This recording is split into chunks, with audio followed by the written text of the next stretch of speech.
என்ன ஆவணி மாசம்ல வரும்? என்ன ஆவணி மாசம் வரும்? என்ன என்னன்னு விநாயகர் சதுர்த்தி, பிள்ளையார் சுத்தி. பிள்ளையார் சுத்தியா? அவன் உங்களை பிள்ளையாருன்னு சொல்லிட்டேன்.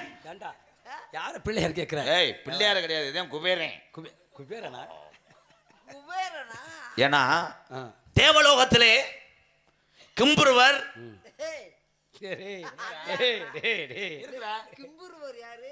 இந்த எங்க வாத்தியாரே உண்டு உண்டு வாத்தியார காணா. கிம்புருடன் கிம்புருவர், பிறங்கு, சொல்லு, விஸ்வாமித்திரர், அகத்தியர் 56 தேசத்தை ஆண்ட அயோத்தி சக்கரவர்த்தி ஹரிச்சந்திரன் ஒரு பொய்யன் செல்வான் என்று கடும் வாதம். உனக்கு பெரிய வாதம். எங்கே நடந்தது? காசி மாநகரத்திலே நடந்ததா? உண்மையாகவே. எப்படின்னா எதிரிகளாக இருந்தாலும் உண்மையை சொல்லும்போது ஏற்றுக்கொள்ளப்பட வேண்டும். அப்படி இதுதான் உண்மையும் கூட.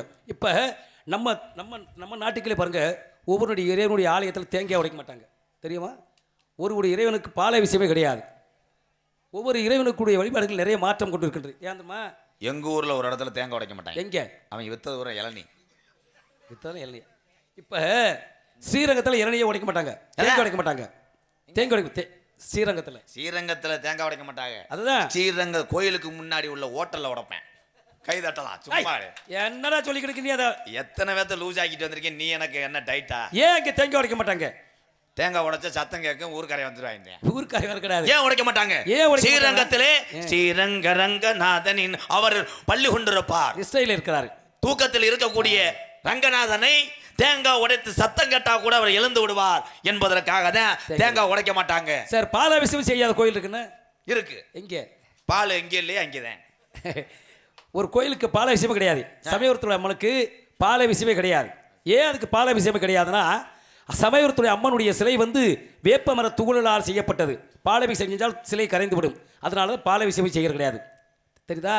காரைக்குடியில் இருக்க முத்துமாரி அம்மனுக்கு தக்காளியில் தான் அபிஷேகம். குற்றாலத்தில் இருக்கிற ஈஸ்வரனுக்கு ஊமத்தங்களுடைய அபிஷேகம். எப்படி ஒவ்வொரு இறைவனுக்கும் ஒரு விதமான அபிஷேகங்கள் இருக்குது. அதனால உங்களுடைய பெயர் என்னன்னு கேட்டேன். எல்லா கோயிலையும் விபூதி தான் கொடுப்பாங்க. ஆமாம். ஆனால் ஒரே கோயிலில் அன்றாட எரியக்கூடிய பிணத்தினுடைய சாம்பலை கொடுப்பாங்க, பிரசாதம் கொடுப்பாங்க. எங்கே? மதுரை மீனாட்சி அம்மனுடைய கோயிலில்.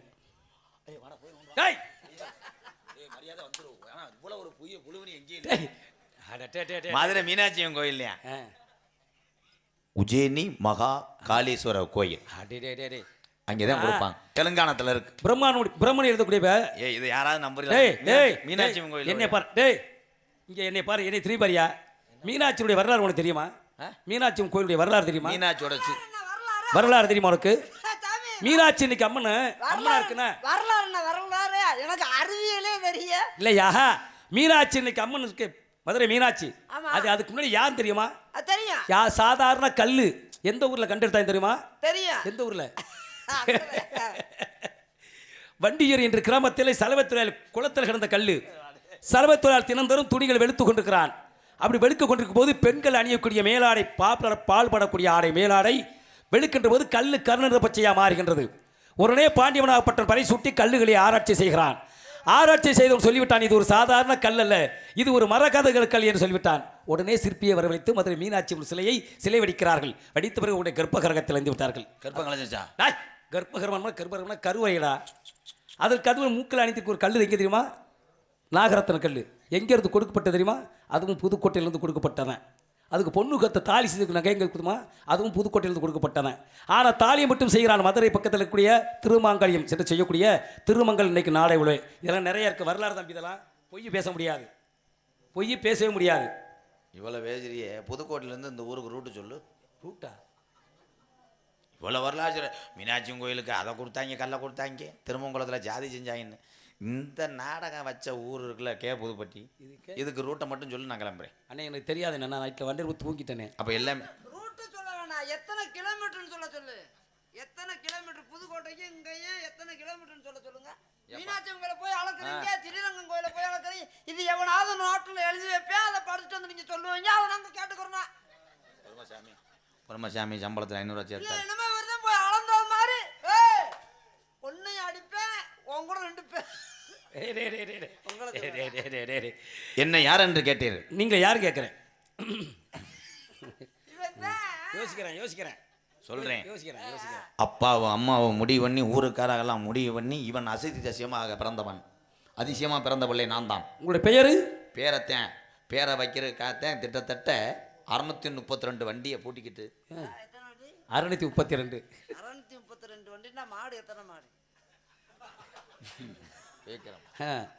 அத்தனை மாடுகள். ஏய், எத்தனை மாடுன்னு சொல்ற? 600. அப்ப நான் சின்ன பிள்ளை. அதெல்லாம் தெரியும். நீ சின்ன கணக்கெல்லாம் சொல்ல தெரியும்னா வண்டி மட்டும் 632 வண்டி.